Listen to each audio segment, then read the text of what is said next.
Hello, my name's Technohobo. I just spent 3 days on the streets of Seattle, and let me tell you about it.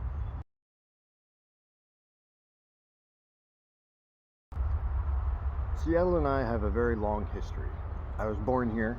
I was raised here until 10 years old when my family moved to Kansas. So I have fond memories of Seattle from back then. And I've been back a couple times since then too. When I was 19, I hitchhiked to the West Coast. I went down to San Diego first, then I went back up to Seattle, and I think I stayed in Seattle about 2 weeks at that point. So it's not my first experience being homeless in the city, but that was 10 years ago. I've been back a couple times to see family and stuff like that, and honestly, Seattle just feels like a second home to me. But for some reason, I just always feel, every time I come back, I feel like I never left. So with my personal bias out of the way, let's talk about the city. But before I do that, let me introduce you to Daniel. Yeah, so like, what's your name? My name is Daniel. I'm 38 years old. And how much time have you spent in Seattle? I've spent on and off maybe 2 years total. 2 years total? Coming and going, yeah.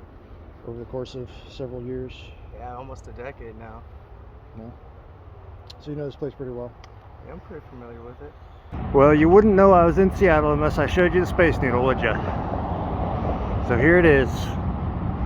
And there's like all this crap around here too. This is like the Science Center. It's got a bunch of sculpture gardens. I think this is a museum of some sort. I went to some of this stuff as a kid, but I don't remember it that well. Obviously, this is like, you know, 20 years ago, something like that. So, yeah. Yeah, this is the building I remember. I like the color. It's very memorable. It looks like it could use a fucking renovation, but new coat of paint. And it don't matter. It takes 2 years for shit to turn green out here. You know, Yeah. clean it 1 year and 2 years. It's like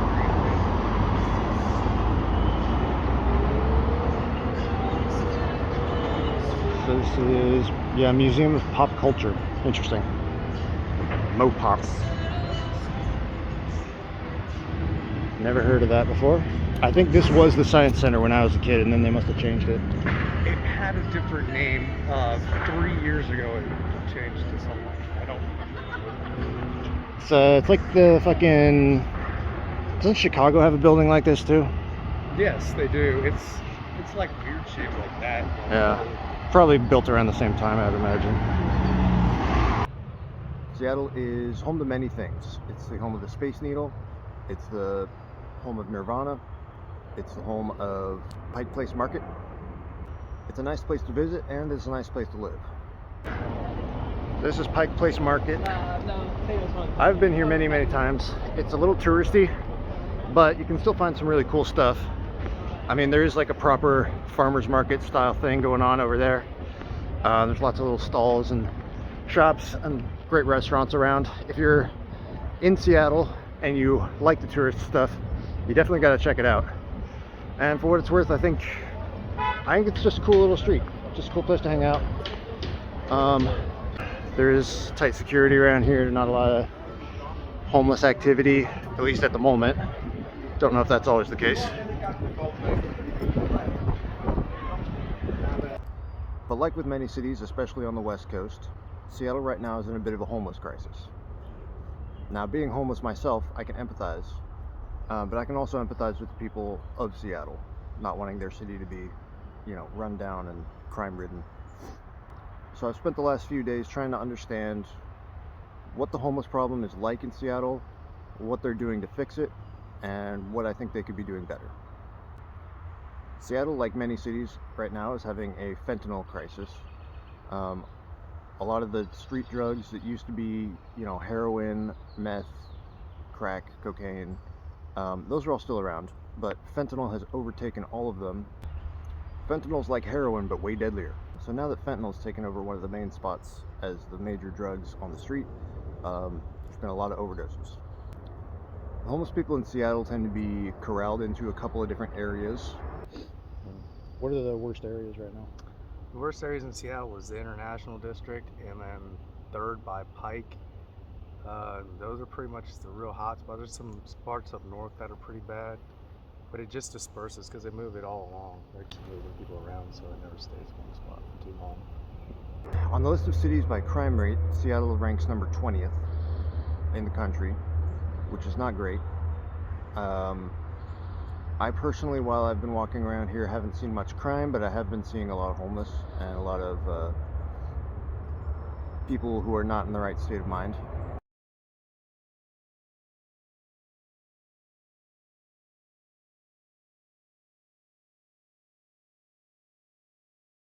Overall, how bad would you say the homeless problem is in Seattle? There's worse places. It's probably one of the top places for the severity of it, but there is worse places. Is it crime kind of out of control, violence, anything like that? Crime is out of control, and it's the handling of the crime. They just don't arrest people anymore. So it's become rampant, very bad.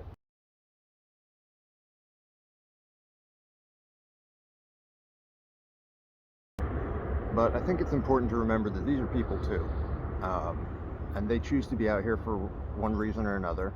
A lot of them could get help, but they choose not to. And it's important to kind of think about why the reasons for that might be. And I think that any solution to the homeless problem that doesn't take into account the human aspect of it is going to fail ultimately. So what are some of the solutions that I've seen so far? Well, Seattle's got a couple good programs going for them. First of all, there's a lot of food banks around, so getting food if you're homeless in Seattle, not a problem. There's multiple places and some pretty good food, honestly.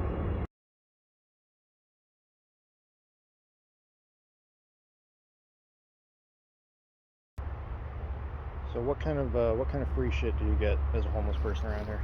Pretty much anything you want. Yeah. If you ask for it long enough or find the right place, you can get anything. They give tents, sleeping bags, hotel rooms, drug paraphernalia, food. I mean, there's really no reason for anybody to stop doing it. Seattle does have a good housing program. They have tiny houses, and they also have modified hotel rooms that they give to homeless people who want to get off the street.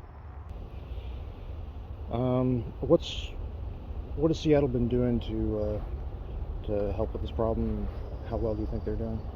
They buy housing, like tiny houses and hotels, and they put people in them, but they don't solve the drug problem itself, which is the root cause.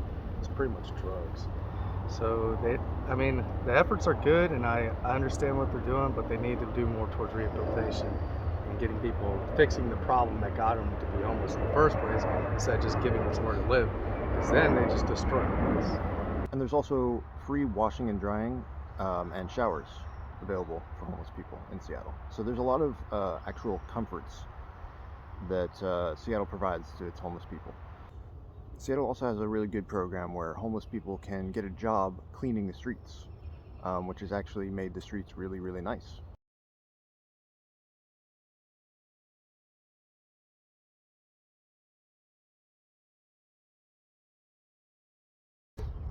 A lot of the areas of downtown that used to be crime-ridden and filled with homeless people are now cleared out. Unfortunately, the issue isn't solved, it's just been moved around to different places. But that's kind of the case with a lot of big cities.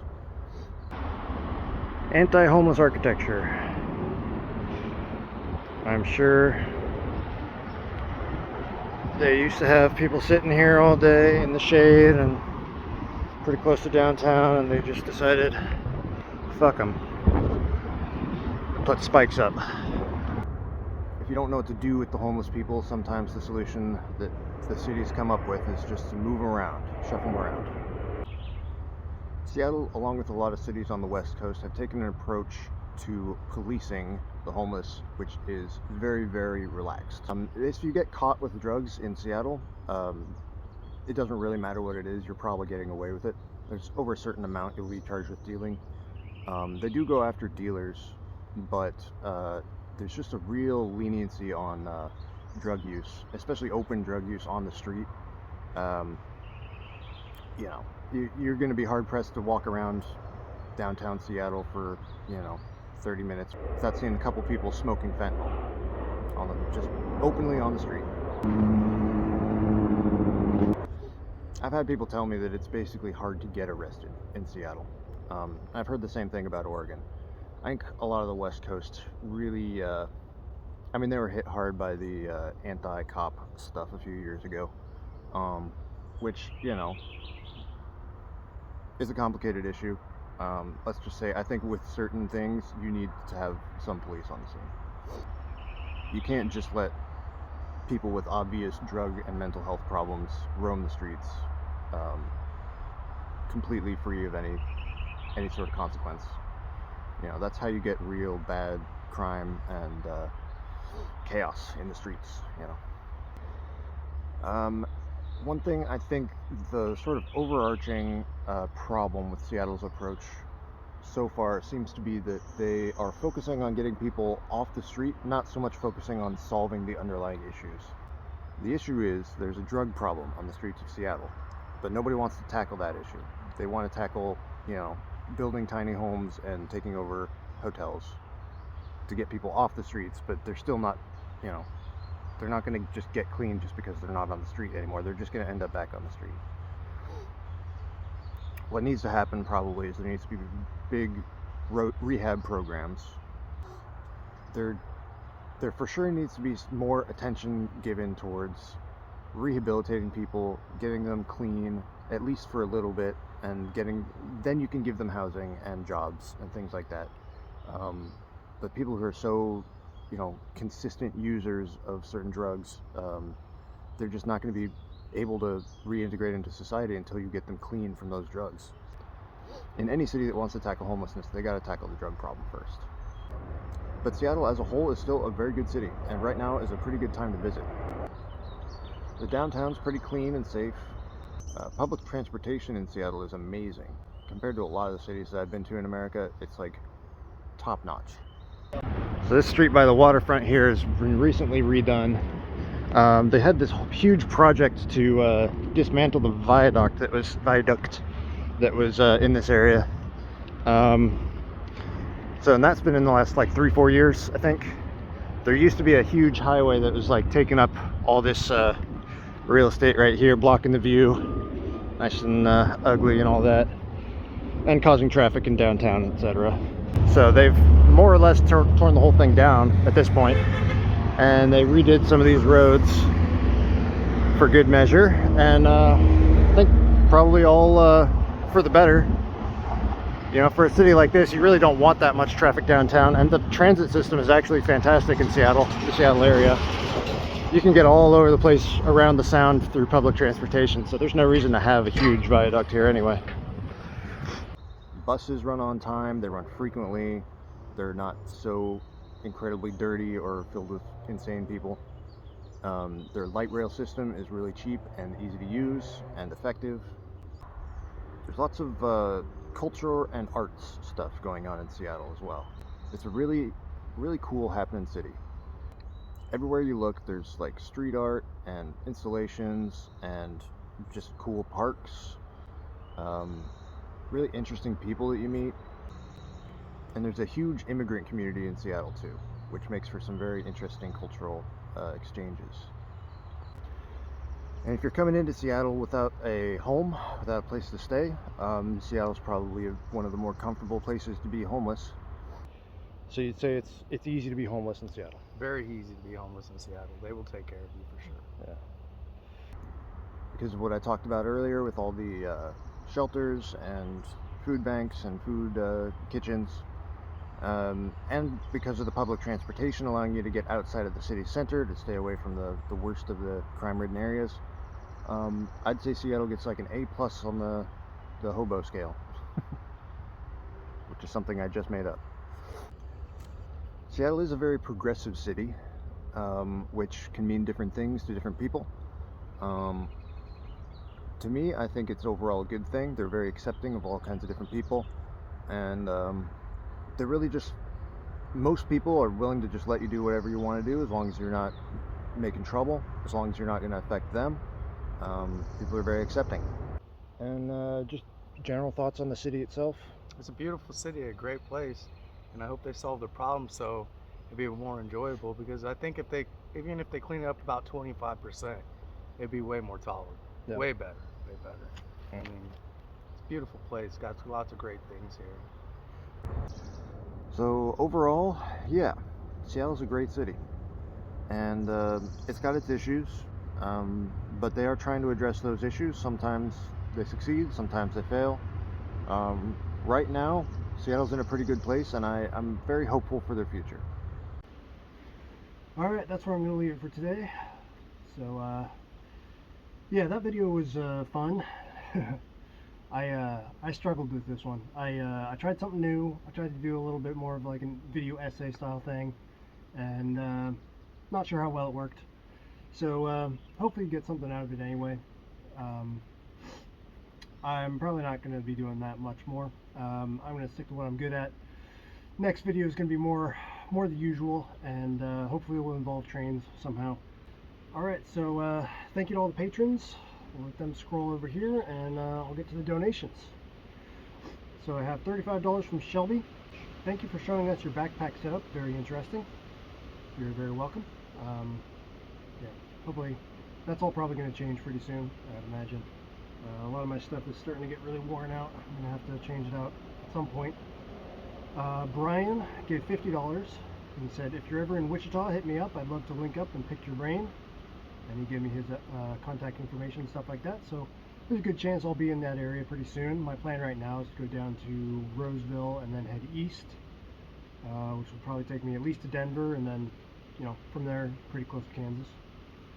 So there's a good chance. Thomas gave $40 and said, have you seen anything weird in the skies? I have not. I don't really look that much, but I have not personally seen anything weird in the skies. If I do, I'll let you know. John gave $25 and said, more travels and a little weed is good. Yeah, the weed thing, I mean, it's been a little controversial. I don't think it's as controversial as people think it is, but it's fully legal and fully accepted here on the West Coast. When I'm traveling through states where it's illegal, I really just don't smoke weed. And I don't really do anything else either. So, you know, for the people who are upset at me for smoking weed, like, would you rather I was an alcoholic? Would you rather I was doing, like, you know, heroin or crack or something like that? I mean, I guess ideally you wouldn't be doing anything, but, like, if I'm going to be doing something, which I am, then weed is the one that I want to be doing. So, but yeah, I mean, other people seem to be totally fine with it, and I think weed's good. So thank you to everybody for donating. Yeah, like I said, going to be more back to the usual in the next couple videos. Thank you for bearing with me. I know the last month or so has been a little bit light on the content. Sorry, it happens, but we're going to be getting back into it. So thank you. Have a good one.